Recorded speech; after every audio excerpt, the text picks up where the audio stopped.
Vaziyatni qisqacha tushuntirsam, Isko va sherigi menga bosib kelishdi. Men esa sheriklarni chaqirdim va qulay pozitsiyada kutib turdim. Keyin nima bo'lganini videoning oxirida ko'rishlaringiz mumkin.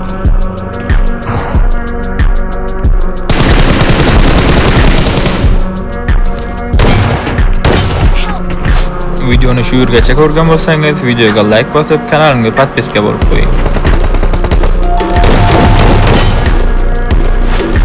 Endi esa boyamani bot va Krisa deb atayotgan odamni o'yinini ko'ramiz. Bu yerda sheriklarim kelganda burchakka kalamishda o'tirib oldi va даже sherigimni orqasidan ham otolmadi. Shunda men botmanmi yo Isko botmi? Kommentariyaga yozib ketinglar. O'z ne'matimizga qilish eslaringdan chiqmasa.